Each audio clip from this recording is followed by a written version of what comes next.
Lalo pang ikinagulat, sinabi ng binata, si Ida Ivy, kay M6, lubos po ang tiwala ko sa aking kinabukasan.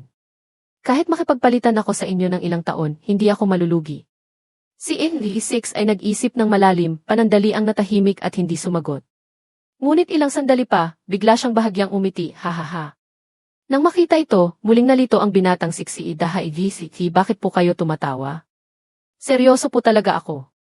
Inayos ni LE6 ang kanyang salamin at sinabi sa kanya, nakakapanghinayang, pero para sa isang negosyante, ang haka-hakang kinabukasan ay walang anumang kahulugan. Nakakrus ang mga braso ni LE6 sa kanyang dibdib, seryosong sinusuri, sa tingin ko, nagyayabang katungkol sa iyong magandang kinabukasan. Ipinagbili ng iyong ama, si Ida Ivy, ang kanyang habang buhay sa harap ko, walang anumang pagtawad. Ipinikit ni LE6 ang kanyang mga mata at kalmadong sinabi, si Ida Ivy, hindi lang pinalaki ang isang mahalagang estudyante sa kolehiyo, kundi nagamit din niya ito para makipagpalit ng libro. At mula roon ay nakatanggap ng 3 beses na gantimpala mula sa akin. Pagkatapos ay nagpatuloy siya sa pangangatwiran, ngunit magkano ang kinikita mo sa isang buwan? Maging ang iyong kumikinang nasulat ng pagtanggap, sa huli, ay bunga rin ng pagsisikap ng iyong ama. Kaya ngayon, anong karapatan mong makipagtawaran sa akin? Natigilan ng binatang siksi Ida Ivy, tanging nakikinig ng mabuti sa mga sinasabi ni MV6 at pinag-iisipan ito. Nagpatuloy si MV6 sa seryosong tono, kung gusto mong suklian ang kabutihan niya, hindi ka dapat lumapit sa akin. Kinuha niya ang isang maliit na relo at sinabing, ako ay isang time dealer. Natural, gusto kong babaan ang presyo ng bilihin at taasan ang presyo ng bentahan. Kaya bibigyan kita ng isang alok. Tahimik na naghintay ang binata sa sasabihin ni MV6. Ang mga mata ni LE6 ay nakatuon sa kanya at prangkang sinabi, mag-aral kang mabuti, humanap ng trabahong kikita ka ng pera. Sa panahong iyon, marahil ay papayag na talaga akong makipagtransaksyon sa iyo. Pagkatapos ay nag-aalangang nagtanong ang binata, ang tatay ko po ilang taon pa po ang natitirang buhay niya. Ipinikit ni LE6 ang kanyang mga mata at direktang sumagot, 8 taon. Nang marinig ito ng binata, hindi niya maiwasang magulat ng husto. Bakit po kakarampot lang? Akala ko po mabubuhay pa siya nang hindi bababa sa 80 taong gulang. Paano pong nangyari iyon sa kanya? Komportabling umakbay si MV6, sumandal sa upuan at sinabing, hindi ko ipagkakait sa iyo na malaman. Kahit na ibalik ko pa sa kanya ang 3 taon, 15 taon na lang ang matitira sa kanya. Namutla ang binata, natatakot na bumulong sa sarili, 8 taon, 8 taon. Ang kanyang kamay na nakapatong sa mesa ay biglang ikinuyom na parang kamao, nanginginig na sinabi, kung sa loob ng 8 taon hindi ko malikom ang perang kailangan niya ano na lang ang magagawa ko. Ngumisi si AV6. Mapagbigay siyang nag-alok, sige na, ipautang ko muna sa iyo ang 1 taon. Ang natitira, hintayin mong makapagtapos ka, kumita ng malaking pera, saka mo unti-unting ibalik sa akin. Pero dapat may kasamang interes. Sa pagkakaroon ng kaunting pag-asa, masayang nagtanong ang binata, talaga po. Kung gayon ako magkano po ang kailangan kong ibayad sa inyo? Sa mga nakaraang araw, nakaipon na po ako ng mahigit 2,000 kref. Kung hindi po sapat, simula ngayon, mag-o-overtime po ako. Sisiguraduhin kong mababayaran ko agad ang lahat ng utang ko sa inyo, Ginoo. Bahagyang humiti si AE6. Tumayo lamang siya at maikling sinabi, bayad ka na, Dimfixi, si Ida Ivy. Tulalang nakatingin sa kanya ang binata, walang maintindihan. Nag-aalangan siyang nagtanong, ha? Ha? Pagkatapos ay tumalikod na si A6 at umalis. Bago umalis, hindi niya nakalimutang magpaalam, nagmamadali ako. Mauuna na ako. Naiwang tulala ang binata, tumawag, Dime. N60. Biglang lumingon si A6, mahinang nagsalita, nga pala. Salamat sa pag-imbita mo sa akin ng kape. Ang banayad na sikat ng araw ay bumalot sa mga mararangyang gusali. Sa sandaling ito, formal na pumasok si Duwaywen sa mansyon. Seryoso ang kanyang ekspresyon habang diretsong naglakad. Nang makita si AE6 sa unahan, agad siyang nagulat, ang pinakabagong kontrata ng Miniature World bilang isa ay naisaayos na po, Ginoo. Pagkasabi nito, kumuha si Duwaywen ng isang maliit na prasko na naglalaman ng gintong liwanag. Nang marinig ang kanyang ulat, lumingon si AE6 at nagsabing, ha? Talagang mas mabilis kaysa dati. Ipinikit ni Duwaywen ang kanyang mga mata, sinusuri, mukhang ang mga departamento ay unti-unti nang nagiging maayos ang takbo. Kinuha ni MV6 ang maliit na prasko. Itinaas niya ito sa tapat ng kanyang mga mata, may kaunting paghanga. Hindi ko inaasahan ito. Sa huli, sa microcosmic world, ang mga operasyon ay hindi maiiwasang medyo komplikado. Opo, napakaganda ng resulta. Tahimik na sumuko si Duwaywen, pagkatapos ay nagsalita, mukhang tama po talaga ang inyong prioridad na desisyong palawakin ang sakop. Noong una, ako po ang labis na nag-isip. Nakatingin ng maigi si AE6 sa maliit na prasko sa kanyang kamay, ang kanyang mga matay puno ng pag-asa, na ibulong sa sarili, kung gayon, ang susunod na hakbang gusto kong makita kung paano ipapakita ng aking mga mamamayan ang kanilang katapatan sa kanilang Diyos. Matatag ang tingin ni AE6. Pagkatapos ng kanyang pag-iisip, agad niyang inihagis pataas ang maliit na prasko. Sa paligid nito ay nagningning ang nakakasilaw na gintong liwanag. Pinagmasdan ni Duwaywen ang tanawin sa kanyang harapan, pakiramdam pa rin niya inapakakamangha-mangha. Ang praskong iyon ay lumulutang sa hangin. Isang segundo pa, naglabas ito ng huling kislap ng gintong liwanag. Hinawakan ni AE6 ang prasko, pagkatapos ay lumitaw ang isang linya ng teksto, natitirang habang buhay, 666 taon, 0 buwan, 7 araw, 20 oras 7 minuto. Nang makita ng malinaw ang resulta ng pagsusuri, sa isang iglap ay biglang natigilan si AE6. Mabilis niyang napansin ang kakaiba. Sandali mali ang bilang. Agad siyang nagpakita ng seryosong mukha, lumingon kay Duwaywen at nagtanong, sigurado ka bang lahat ng mga tagapagkatiwala, kliyente, ay naisumite na ang lahat? Ang ekspresyon ni AE6 ay talagang mahirap intindihin para kay Duwaywen. Mabilis siyang sumagot, ayon po sa pagmamanman, ganoon nga po. Ano po ang problema? Bahagyang kumunot ang noo ni AE6. Sumagot siya, nawala ang halos ang 3 ng oras kumpara sa huling ani. Hindi ito makatwiran. Ang mawala ng sangkatlo ng habang buhay ay talagang hindi biro. Nang marinig ito ni Duwaywen, hindi siya makapaniwala sa gulat. Nagmamadali siyang sumagot, ano po? Kami bakit po wala kaming napansin ni Katiting? Nagmamadaling pinindot ni AE6 ang kanyang telepono, hindi niya nakalimutang sagutin ang tanong ni Duwaywen, ang ordinaryong impormasyon sa habang buhay ay hindi basta-basta makikita. Natural, hindi ito mapapansin. Tama, nagmamadali siyang tumawag kay Peng Hao. Nang sagutin ng kausap ang telepono, agad siyang nagsalita, hello, Peng Hao. Maghanda ka, sasama ka sa akin sa base sa bansad. Tama, hindi maiwasan ni AV6 na magtaka sa kanyang sarili, sino kaya ang naglakas loob na gumawa ng ganitong kalokohan sa harap mismo ng Diyos na manlilikha. Hanggang sa inutusan niya si Peng Hao na pumunta agad doon. Lumipat ang eksena sa miniature world bilang isa. Isang lungsod na puno ng nagsisiksikang matataas na gusali. Sa sandaling ito, sa maaliwalas na kalangitan, lumitaw ang isang malaking flying saucer. Ang mga tao sa ibaba, nang makita ang tanawing ito, ay walang tigil sa paghanga. Tingnan nyo! Anghel! Anghel ang dumating! Sugo ng anghel! Samantala, sa isang tahimik na eskinita, may anino ng taong sumisilip doon. Ang lalaking nakasombrero ay patuloy na nagmamatsyag. Ang kanyang mga kilos ay mukhang napakamisteryoso. Matapos obserbahan ang sitwasyon, nagmamadali siyang tumalikod at tumakbo. Mabilis na nakarating ang lalaki sa isang malaking bahay. Walang pag-aalinlangan, kumatok agad siya sa pinto. May isang tao sa loob na sumilip sa siwang ng pinto at nagtanong, sino po kayo? Mekanikal na sumagot ang lalaki, narinig ko pong may magandang libro rito. Nagtanong muli ang tao sa loob, puro lumang libro lang po rito. Noong bata pa po kayo, nabasa niyo na ba ang mga ito? Hindi na siya nagsalita pa, sumagot lang na, pareho tayo ng kabataan. Sa isang iglap, hindi sumagot ang kausap. Maya-maya, isang lalaki sa loob ang nagbukas ng pinto para salubungin siya. Hindi pa nakalimutan ng lalaki na sabihing, nahuli ka na. Bilisan mo, pasok.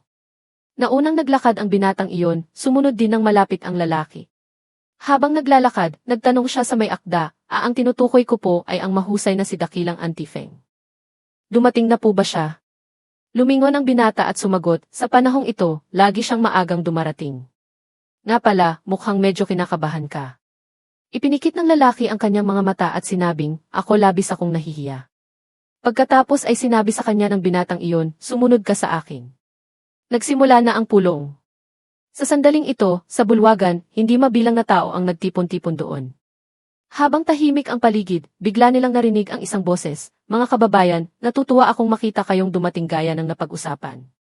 Ang ating nawalang henerasyon ay nagtago sa ilalim ng pagmamanman ng anghel sa loob ng maraming taon. Ang may-ari ng boses na iyon ay bumaba sa hagdanan, kasabay ng pagsasabing, ngunit ngayon, sa wakas ay mapapatunayan na natin ang aking konklusyon. Pinatutunayan ng katotohanan na basta't iwasan natin ang kontrata ng mga tagapagkatiwala, ang anghel. Nakasuot siya ng damit na nakatakip sa kanyang mukha, ang kanyang mga mata ay matatalas na parang agila, ang kulay pula ng kanyang mga mata ay katulad ng kulay ng kanyang buhok. Pagdating dito, idinagdag pa niya, ang ating panahon ng paglaki, mula pagkabata hanggang pagbibinata at pagdadalaga, ay pahahabain. Sa yugtong ito, magkakaroon ng karagdagang panahon para unti-unting umunlad ang katawan. At iyon ang pinakamagandang panahon para tayo ay matuto at makakuha ng kaalaman.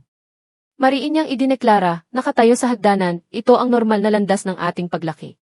Ang mga kasuklam-suklam na tagapagkatiwala ay mga magnanakaw na nagnakaw ng ating buhay. Nang marinig ang mga salitang iyon, tumingala ang lalaki, sa kanyang kalooban ay sumigaw, si dakilang Auntie Feng. Nakatayo si Auntie Feng ng mag-isa sa isang mataas na lugar, seryoso ang mukha na parang siya ang tagapagligtas. Solem na ipinahayag ni Auntie Feng, ngayon na ang panahon para ihayag natin ang katotohanan sa publiko. Lumipat ang eksena sa control center ng miniature world bilang isa. Mabilis na nakarating dito si A6. Umupo siya kasama ang ilang tao sa control center para pag-usapan ang nangyari. Hinimas-himas ni Tang Xiaorui ang kanyang baba, nag-iisip. Sa harap ng katahimikan ng lahat, ipinikit lamang ni AV6 ang kanyang mga mata, kalmado at hindi nagsasalita. Pinagmasdan ni Tesla ang kasalukuyang sitwasyon, nahihirapan siyang mag-relax. Para mabawasan ang tensyon, nagsalita rin si Tang Xiaorui, paumanhin po, Ginoo. Kung hindi niyo po nabanggit, hindi man lang namin malalaman ang tungkol dito. Si Tesla, nakakrus ang mga braso sa dibdib, kumunot ang noo at nagbigay ng opinyon, mukhang kailangan nating magdagdag agad ng isang kagamitan para sa estatistika ng bilang. Hindi talaga maaaring maulit pa ang ganitong pangyayari. Sumagot si AV6, huli na ang lahat bago kumilos. Ang mga ganyang bagay, maaari niyong ipaubaya sa inyong mga tauhan. Pero ngayon, gusto kong pag-usapan niyo agad ang paraan ng pagtugon sa kasalukuyang sitwasyon. Nagmamadali ako. Partikular siyang nagalit sa pagkawala ng sangkatlo ng oras. Parehong medyo nagulat sina Tang Xiaorui at Tesla sa kaseryosohan ni N6. Muli siyang nagsalita, halimbawa. Umabot sa sukdulan ang kanyang galit, malamig niyang sinabi, maaari ba tayong gumamit ng isang uri ng parusa para matuto ng leksyon ang mga hangal na nagtaksil sa Diyos na manlilikha? Nang marinig ito ni Tang Xiaorui, kinabahan din siya. Nagmamadali siyang nagtanong, parusa? Ang ibig po ninyong sabihin, Ginoo, ay Sa sandaling ito, umalinggaw ang boses ni Tesla, sumasagot, malaking baha, delubyo. Tahimik niyang ipinaliwanag, sa ating kultura, ang mga nagtataksil sa Diyos ay paparusahan ng isang malaking baha para maramdaman ng mga makasalanan ang pagkagunaw ng langit at lupa. Iyon ang pinakamahusay na paraan. Siyempre, marami pang katulad na pagpipilian. Hindi pa natatapos magsalita si Tesla, agad na tumakbo palabas si Hao Gaoming na iba ang kasuotan sa lahat. Sumigaw siya, tumatutulay. Si Hao Gaoming ay nakasuot ng apron at guwantes dahil siya ang nakatoka sa duty ngayon. Ang bunga ng kanyang pinaghirapang itayo ay malapit ng masira. Galit na tumutol si Hao Gaoming, hindi maaari. Pinaghirapan ko itong gawin. Paano masasabing sisirain lang basta-basta? Ngunit iba ang opinyon ni Tesla, pero hindi niyo ba nararamdaman na ang isang malaking kalamidad na ginagaya sa miniature world? Muling nagtanong si Tesla kay Hao Gaoming, obserbahan natin ang kanilang reaksyon, isa rin itong napakagandang karanasan, hindi ba? Napatanga si Hao Gaoming. Sa sandaling ito, may nagsalita, masyadong hindi makatao. Pinagmasdan ni Tang Xiaorui ang sitwasyon sa kanyang harapan, naisip niyang kailangan niyang magsabi ng isang bagay. Matapos pag-isipan, ipinahayag niya ang kanyang pananaw, ang pakikibaka ang iisang daan ng sibilisasyon ng tao. Kaya't ang direktang pagkawasak na ganito ay talagang medyo malupit. Sa huli, sila lahat ay bunga ng aming eksperimento. Agad na pumanig si Hao Gaoming kay Tang Xiaorui. Sa wakas, nagsalita na rin ang punong inhinyero. Pagkasabi nito, lumingon siya at bumulong kay Tang Xiaorui bilang pasasalamat, matandang Tang, sa susunod na linggo, ako na ang magduduty para sa iyo. Nagsalita si Tesla para bawasan ang tensyon, munting Hao, huwag kang masyadong maging emosyonal. Maaari tayong lumipat sa ibang paraan, hindi naman kailangang masyadong marahas. Pagsabihan lang ng kaunti ay sapat na. Nagtatanong na sumagot si Hao Gaoming, halimbawa, anong magiging resulta nito? Si Tesla ay nag-isip ng mabuti, hinihimas ang baba, habang nag-iisip ay nagsalita, bagamat iba't ibang pamamaraan ang gagamitin, karaniwan, ang resulta ay refleksyon ng pagkawasak. Hindi pa man, sumagot na si Hao Gaoming, sige. Pagkawasak lang naman pala. Sa pagkakataong ito, ako ay Ngunit hindi pa niya natatapos ang kanyang pangungusap, agad siyang may napagtanto. Mabilis lang, kinailangang pakinggan ni AV6 ang walang kwentang pagtatalo ni na Hao Gaoming at Tesla. Niloloko niyo ba ako? Pagkawasak. Hindi ba't malinaw na kamatayan iyon? Hindi ba't kamatayan pa rin iyon? Ang dalawang tao ay nagtatalo, walang gustong magpatalo. Malakas na sinabi ni Hao Gaoming, isa kang matandang halimaw na may mukhang bata. Sa tingin pa lang, alam ng hindi ka disenteng tao. Nang masabihan ng ganoon, hindi rin nagtimpi si Tesla at sumagot, Ano? Ano? Gusto ko lang namang sumulong para kastiguhin ang pagkatao. Habang lalong naririnig, lalong naiinis si A6. Ipinikit niya ng mariin ang kanyang mga mata, kumunot ang kanyang noo. Isang segundo pa, sumigaw siya, pinuputol ang usapan ng dalawang matanda, manahimik kayong lahat. Pareho silang agad na tumigil at tulalang lumingon kay AM6. Seryosong paalala ni AV6, hindi mali ang inyong mga pananaw. Ngunit sa kasalukuyan, ang World No 2 ay nasa yugto pa rin ang paghahanda. Kailangan nating maging maingat sa lahat ng bagay. Ngunit kailangan din nating turuan ng leksyon ang mga tao sa miniature world. Isang angkop na leksyon. Isang beses lang. Umalingaw ang boses ni AV6, malinaw na narinig ni Tang Zhaorui, Tesla, at Hao Gaoming. Ang layunin ay para makita ng mga taong ito na singliit ng langgam na ang kanilang mundo ay talagang may umiiral na Diyos na manlilikha. Sumandal si AV6 sa upuan, huling pinagtibay, itinaas ang kamay na parang natapos na ang plano. Napagdesisyonan ko na ito.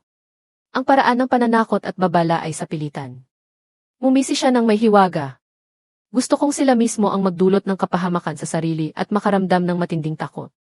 Ang kanyang tingin ay bumaba, na parang tinitingnan ang mga taksil na iyon na kailangang magbayad. Lumipat ang eksena sa isang abalang distrito sa miniature world bilang isa. Sa sandaling ito, ang mga mamamayan ay sama-samang nagtitipon sa isang lugar, siksikan na parang langgam sa paanan ng tulay. Walang tigil na umalinggaw ang propaganda para sa brainwashing, ang mga anghel na kliyente ay sinungaling. Ang hangal na Diyos ay isang lantad na mapagkunwari. Ang pangakong basbas ng maayos na panahon na ipinangako ng Diyos ay isang katatawanan. Ang ating mundo ay dati nang walang mga pagdurusang iyon. Nakatayo si Auntie Feng sa mataas na lugar, iniunat ang kanyang mga kamay na parang isang Diyos. Nagsalita siya ng mga hindi magagandang salita para i-brainwash ang mga tao, hindi tayo umiiral para sa Diyos. Tayo ay pinili ng kalikasan, isa ring malayang kaluluwa. Tingnan ninyo ang inyong sarili. Inihahandog natin ang ating mahalagang buhay. Ano ang nakukuha natin? Pagkakadepende sa isang nakakulong na kaluluwa. Si Auntie Feng ay maigting na nagpahayag, sumunod kayo sa akin. Lalabanan natin ang hangal na Diyos. Babawiin natin ang ating oras. Aagawin nating muli ang ating tadhana. Ang kanyang mga mata ay puno ng puot at kasamaan. Sa ibaba, ang mga mamamayan ay masigasig ding sumuporta. Sumigaw sila, sumunod kay dakilang Auntie Feng. Mabuhay si dakilang Auntie Feng. Iniunat ni Auntie Feng ang kanyang mga kamay, tinatanggap ang mga papuri ng mga tao. Sumunod kay dakilang Auntie Feng. Mabuhay si dakilang Auntie Feng. Sumunod kay dakilang Auntie Feng. Mabuhay si dakilang Auntie Feng. Sa mismong sandaling iyon, bigla siyang may nakita. Sa itaas ay ang malaking flying saucer na iyon. May isang lalaking sumigaw, tingnan nyo. Tauhan ng hangal na Diyos. Isa pang lalaki ang mabilis na bumunot ng baril, nasa mataas na alerto sa bagay na iyon. Sa kanyang bibig ay sumigaw, patay na. Nang makitang may naglabas ng baril, nagpakita ng pag-aalala si Auntie Feng, pinipigilan, tigil. Mahigpit na hawak ng binatang iyon ang baril, hindi pa rin maintindihan ang nangyayari, lumingon kay Auntie Feng, nag-aalangang nagtanong, dakila. Dakilang Auntie Feng. Tumingin si Auntie Feng sa direksyon ng flying saucer, at ipinaliwanag, ang mga malalaking halimaw na iyon ay hindi gawa sa laman at dugo. Sa ngayon, wala tayong paraan para hulihin sila. Pagkatapos ay biglang umiti si Auntie Feng nang may kasabikan at sinabing, at ang mga kalaban na gawa sa laman at dugo, hindi ba't mga kliyente sila ng hangal na Diyos? Iniisip ang imahe ng Diyos na iyon, idinagdag ni Auntie Feng, ngayon, pupuntahan natin at papatayin ang lahat ng kliyenteng iyon. Bumalik sa laboratorio ng miniature world bilang isa. Sa sandaling ito, si Robert ay labis na sabik. Mabilis siyang gumawa ng sunod-sunod na operasyon sa computer. Sa likuran niya, palaging may isang tingin na nakatuon sa kanya. Isinuot ni ME6 ang isang high-tech na kasuotan, nagpa siyang personal na sumabak. Pinaalalahanan siya ni Robert, Ginoo, mangyaring manatili po kayo sa posisyong ito at huwag gagalaw-galaw. Kailangan ko po ng ilang minuto para i-locate ang mga posisyon sa inyong katawan. Medyo hindi maganda ang ekspresyon ni ME6, pinagpapawisan siya, medyo nahihirapan siyang nagbigay ng komento, gawin mo ang dapat mong gawin. Pakiramdam ko lang, sa kasalukuyan kong anyo, hubad na anyo, walang pakiramdam na nananakot. Ngumiti si Robert, isinalaysay niya ang proseso, noong una, naisip ko pong gumawa para sa inyo ng isang battle suit. Ngunit ang buong katawan na gawa sa goma, hindi lang makakaapekto sa pagkilos, kundi mayroon ding napakatapang na amoy. Kaya naisip ko ang kasalukuyang paraan. Gamit ang paraang katulad ng motion capture para kayo ay mag-anyong iba. Libu-libong camera device ang maaaring mag-record ng inyong galaw sa real-time, kasabay ng pag-project ng mga high-resolution na imahe para baguhin ang inyong panlabas na anyo. Pagkatapos ay nag-anunsyo si Robert, G6, na identify na po ang inyong balat. Puno ng pag-asa si AV6 na sinabi, kung gayon, simulan na natin. Kasabay nito, sa miniature world bilang isa, may isang taong tumatakbo. Bawat hakbang ay mabilis na gumagalaw, hindi mapigilan. Ginamit ng lalaki ang buong lakas para tumakas, mukhang sobrang taranta, sumisigaw, baliw na. Lahat ng tao, baliw na.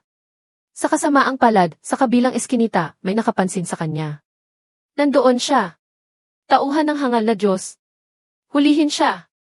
Natakot ang lalaki, humihingal na nagmura, baliw na. Lahat kayo, baliw na. Nagmamadali siyang tumakbo sa isang eskinita, sumisigaw, ang Diyos ang nagbigay sa inyo ng buhay. Pinoprotektahan niya ang lugar na ito para walang sakuna. Sinuway niyo ang sumpa. Hindi kayo di. Ngunit hindi pa niya natatapos ang kanyang salita, natuklasan niyang may humaharang sa kanyang daan sa harapan. Hindi pa man siya nakakakilos, unang umatake ang kalaban na nagpatulala sa kanya. Napasuka siya ng dugo, bumagsak sa lupa. Ang buong katawan niya ay masakit dahil sa tinamong malakas na tama. Nawala ng malay ang lalaki, umadaing, Samantala, ang mga tauhan ni Auntie Feng ay labis na nasasabik. Masama siyang nagmungkahi, hayaan niyong basagin ko ang bungo niya. Ngunit pinigilan siya ng isa pang tauhan, hindi. Si dakilang Auntie Feng ay nagtatalumpati. Gusto niyang sumulong pa para kontrolin ang mundo. Kailangan niya ang katulong na ito. Sa buong kalye ay umalinggaw pa rin ang sigaw, mabuhay si dakilang Auntie Feng. Mabuhay si dakilang Auntie Feng. Ang mga nagkakagulong tao ay walang tigil na nagtataas ng kamay bilang suporta. Nagdagdag pa ng salita si Auntie Feng, sumunod kayo sa akin. Pabagsakin natin ang trono ng hangal na Diyos. Ako si Auntie Feng ang tunay na Diyos ng lahat. Pagkasabi nito, biglang lumingon si Auntie Feng, may tinitingnan sa gitna ng mga tao. Isang tauhan ang umiti ng may kasamaan.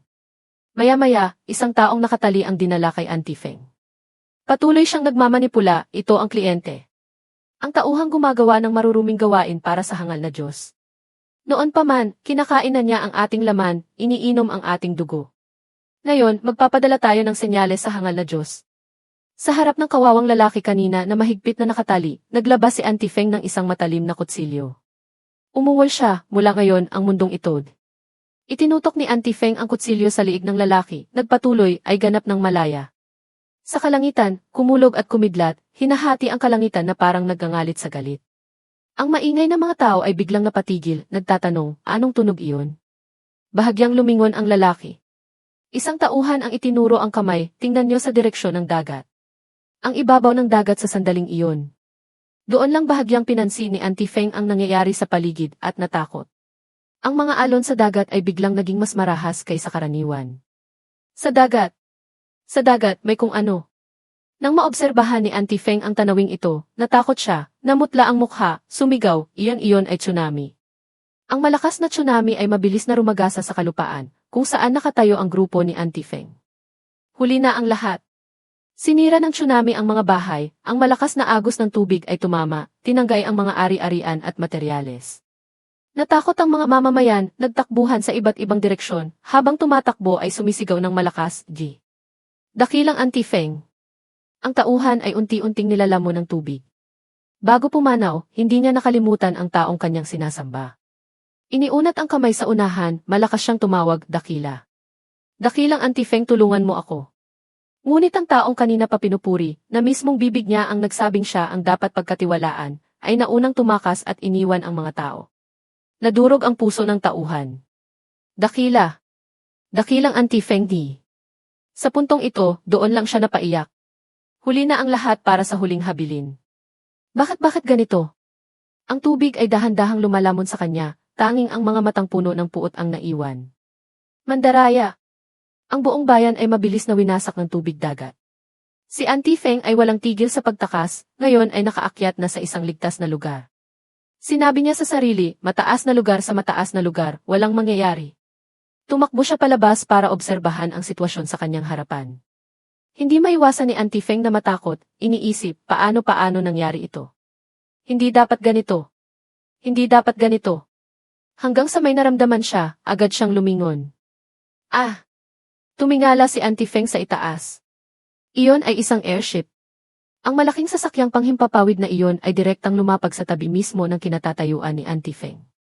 Ang paglapag ng sasakyan ay lumikha ng hindi maliit na pagyanig. Sa kanyang kalooban, may napagtanto siya. Sumandal si Auntie Feng sa lupa, sumigaw, 6. 6 na Diyos.